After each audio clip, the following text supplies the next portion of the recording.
Pakistan steel mills की बहाली के लिए हुकूमत ने एक रोड मैप तैयार कर लिया है और ये भी कहा जा रहा है कि 5 रूसी कंपनियां जो हैं वो स्टील मिल्स की बहाली में सरमायाकारी और तकनीकी ताउन के लिए काफ़ी संजीदा दिखाई दे रही हैं। इस मामले पर बात करते हैं। डॉक्टर खाकान नजीब माहिर मुआशियात हमारे साथ मौजूद हैं। डॉक्टर खाकान साहब, बहुत शुक्रिया आपके वक्त का। किस तरह से देख रहे हैं पाकिस्तान स्टील मिल्स को? अब क्या एक नफ़ा बख्श इदारा बनाया जा सकता है? पाकिस्तान का जो तजर्बा रहा है स्टेट ओन एंटरप्राइजेस रन करने का, वो कोई अच्छा नहीं रहा। 800 अरब रुपए के नुकसान हमारे टॉप 15 to 25 एसओईज करते रहे हैं। आज भी हुकूमत का फुटप्रिंट जो है हमारी स्टेट ओन एंटरप्राइजेस में अक्रॉस द बोर्ड एग्जिस्ट करता है। अगर आप स्टील मिल का एक अंदाज़ा लगाएं तो political interference, over staffing, inefficient procurement, outdated technology और गवर्नेंस फेलियर, ये है वो सूरत हाल जिसने स्टील मिल को काफ़ी अरसे से बंद रखा हुआ है और हम फिर भी उनके कई स्टाफ की सैलरीज जो हैं वो देते रही हैं। I think the crucial decision that the authorities have to make is कि क्या वो आज भी ये चाहते हैं कि एक छोटी 1-1.5 मिलियन टन की स्टील मिल जो है उसको स्टेट कंट्रोल में या इवन उसको बढ़ाकर किसी पार्टनरशिप में, पहले भी ये मिल जो है रशिया की तरफ से लगी थी, चलाया जाए। जमीन सिंध गवर्नमेंट ने लीज की हुई है एक तरह से इस चीज के लिए। बाकी वहां पे it's like literally setting up a new steel mill. I am not sure कि हुकूमत को या किसी भी स्टेट को ये काम करना चाहिए। ये ज़माना गुजर गया है। आई थिंक बड़ी क्लैरिटी है दुनिया में कि स्टेट का काम पॉलिसी साजी, स्टेट का काम गुड रेगुलेटरी फ्रेमवर्क और प्राइवेट सेक्टर का काम कंपेरेटिव मार्केट में एक कोई भी अदारा चलाना है। मैं अभी एसओईज की रिपोर्ट पढ़ रहा था। मैंने हुकूमत जब 2008-9 में ज्वाइन की तो आप यकीन करें कि मैंने सबसे पहला काम ये करने की कोशिश की कि मैं ये देख सकूं कि नुकसानात कितने हैं हमारे स्टेट ओन एंटरप्राइजेस के।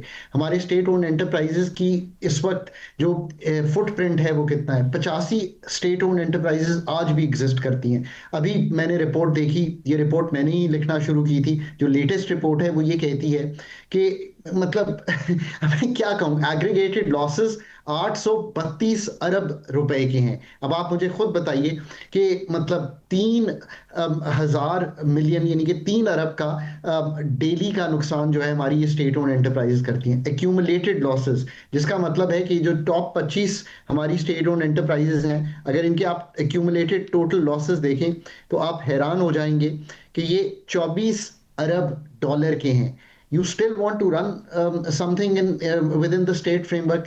मेरी ज़ाती राय ये है कि हुकूमत को स्टेट ओन्ड एंटरप्राइजेस से बदतदरीज निकल जाना चाहिए। और ये सबसे बड़े लॉसेस एनएचए में हैं, पावर सेक्टर में हैं, रेलवे में हैं। डॉक्टर साहब ये फरमाइएगा कि जो बाज़ माहिरीन हैं उनका ये कहना है कि MQM क्योंकि हुकूमत की इत्तेहादी है और MQM का बहुत प्रेशर है हुकूमत पे, वो ये नहीं चाहते कि स्टील मिल जो है उसको बेचा जाए।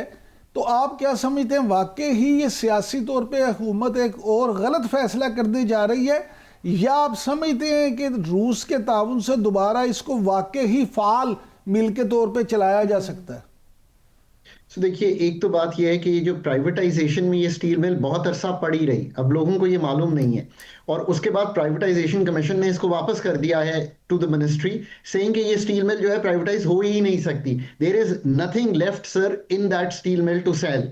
मतलब वो एक ओल्ड टेक्नोलॉजी पे एक जिसे कहते हैं ना जंक यार्ड ऑफ स्टील पड़ा हुआ है। So it's like putting a new steel mill. आपने ये तजर्बा पहले कई दिहाइयों में करके देखा और यहां तक पहुंच गए। डू यू सी के कॉर्पोरेट रीस्ट्रक्चरिंग या possibility of PPP, private public partnership, ये सब काम करके हम ये चला सकते हैं, या हम फिर वो इन्वेस्टमेंट गवर्नमेंट की या रशिया की लाकर, I haven't seen the terms के वो क्या हैं, वो तो फिर पता चलेगा। ये तजर्बा कामयाब हो नहीं रहा। इंडिपेंडेंट बोर्ड्स का भी तजर्बा कामयाब नहीं होता।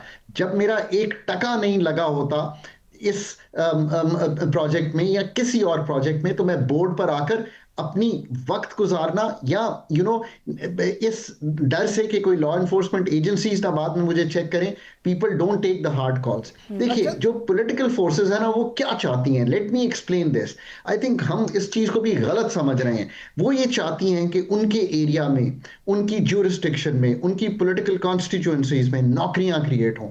someone sensible has to sit on the table and say कि बिल्कुल होना चाहिए, बट क्या वो नौकरियां पब्लिक सेक्टर में होनी चाहिए, जो कि ऑलरेडी एक बहुत ही बड़ा एक्सपेंडिचर का बोझ है ऑन द एक्सचेकर, या वो एक्सपर्ट्स लाकर पब्लिक सेक्टर में एक एम्बियंस क्रिएट करें ताकि प्राइवेट सेक्टर को ग्रोथ करने का मौका मिले।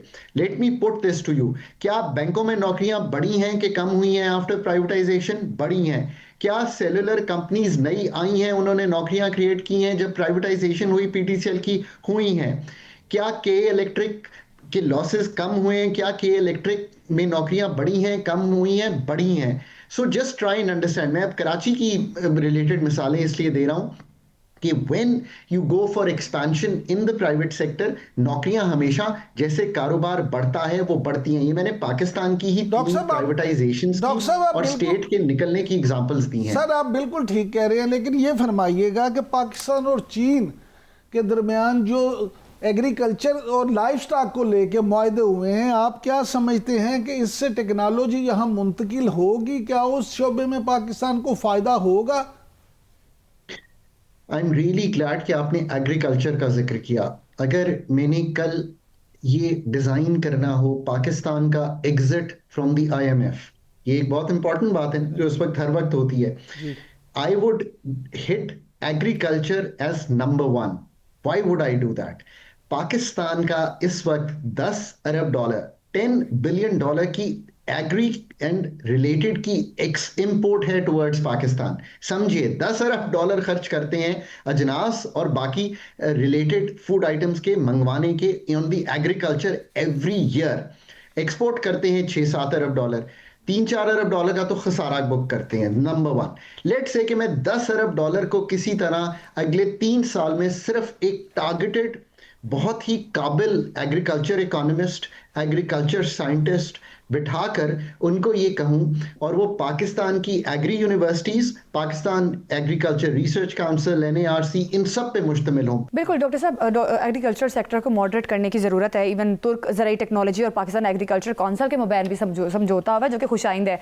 अच्छा, ये भी बताइएगा कि वज़ीर पेट्रोलियम अली परवेज़ मलिक ने हमें बताया कि मौजूदा हुकूमत के दौर में अब तक तेल और गैस के 40 नए ज़खायर दरियाफ्त किए गए हैं, और नए ज़खायर से दिसंबर 2025 तक गैस की यौमिया 61 मिलियन क्यूबिक फुट पैदावार हासिल की गई है, जबकि यौमिया 1553 बैरल तेल भी निकाला गया है। इस बड़ी पेशरफ्त पर आप क्या कहेंगे? कितनी बड़ी कामयाबी है? देखिए, एक तो बात यह है कि ये देखना पड़ेगा कि ये ओवरऑल कॉन्टेक्स्ट जो पाकिस्तान में तेल की ज़रूरत है उसमें कितना कंट्रीब्यूट करता है। ये नंबर 1 बात है। आज भी हमारी इंपोर्ट ऑफ फॉसिल फ्यूल्स जो है वो अरबों डॉलर में है। चूंकि इंटरनेशनल प्राइस टूटी हुई है, $65 पे है तेल की, इसलिए हमारा बैलेंस ऑफ पेमेंट जो है वो सरवाइव कर रहा है। सो ये अच्छी बात है कि हमें इंडिजिनस की तरफ जाना है। जब हम ये फिगर पे बात करते हैं तो तहकीक ये कहती है कि what percentage improvement let's say will be done by the new wells, वो कब सिस्टम में आएंगे और उनका क्या ओवरऑल इम्पैक्ट होगा इंपोर्ट को ट्रांसफॉर्म करने को। ये तो नंबर 1 बात होगी। नंबर 2 बात यह है कि जो इस वक्त का गैस सेक्टर है अलॉन्ग विद पेट्रोलियम, मैं अभी पढ़ रहा था इसी रिपोर्ट को जो मैं लिखा करता था, 2040 अरब रुपए का सर्कुलर डेट खड़ा किया है उसने पिछले चंद साल में। जस्ट इमेजिन कि हम कर क्या रहे हैं अपने इन सेक्टर से। ये बहुत अच्छी बात है कि इंडिजिनस की तरफ मूवमेंट कर रहे हैं, ऑनशोर ऑफशोर ड्रिलिंग, कि पाकिस्तान का फ्यूचर है, कितना तेल निकल सकता है, ये सब काम ये लॉन्ग जेस्टेशन के हैं। रिफाइनरी लगाने की जरूरत है यूरो 4 यूरो 5 पे जाने के लिए। ये क्यों जरूरी हो गया है? ये जरूरी इसलिए हो गया कि ये जितनी पोल्यूशन का इशू आपके मुल्क में खड़ा है, आपको पता है कि इसका सबसे बड़ा जो वजह है वो ये फॉसिल फ्यूल्स गजलर्स हैं जो कि एयर में ये पोल्यूशन करती हैं। हम यूरो 4 यूरो 5 की रिफाइनरीज तो लगा नहीं सके, तो ये काम फ्रेमवर्क्स में करने के हैं। ये पॉलिसी साजी है ओवरऑल जो कि होने वाली है ऑयल एंड गैस सेक्टर में। पूरा एनर्जी सेक्टर पाकिस्तान का एक तंजीम नौ मांगता है, from going to EVs to privatization to smarter regulation to competitive markets. Doctor साहब, सऊदीया जो यहाँ पे रिफाइनरी लगाने का सोच रहा था और ये सुना था कि वो बहुत बड़ी, पाकिस्तान की सबसे बड़ी रिफाइनरी लगाने में इंटरेस्टेड है, उसके मुतालिक क्या खुशखबरी है? वाकई कुछ उस पर काम हो रहा है? 2019 में मुझे याद है कि मैं हुकूमत की टेबल पर था और his highness crown prince MBS Pakistan तशरीफ लाए। 19 अरब 20 अरब डॉलर की गुफ्तगू हुई और पेट्रो केमिकल्स पे और रिफाइनरी पे बातचीत हुई। आज 2026 में खड़े हुए हैं। अब इसका मैं यही जवाब दे सकता हूँ कि हम जो इनर्शिया और जो सिस्टम के बॉटलनेक्स हैं हम उसको पार कर नहीं पाए और वो शायद प्रोजेक्ट अब फीजिबल ही नहीं रहा कि वो किया जाए। बट फिर दोबारा सऊदी अरेबिया से 2.2 अरब डॉलर की आज से साल डेढ़ पहले गुफ्तगू हुई थी इन्वेस्टमेंट की। वी शुड लुक कि उनमें से क्या आया। अभी भी मैं सुनता हूं कि नए प्रोजेक्ट्स पिच इन हो रहे हैं, बट आई थिंक रिफाइनरी का प्रोजेक्ट शायद उस शक्ल में जिसकी बात हम कर रहे हैं वो शायद आगे नहीं बढ़ सका। बिल्कुल।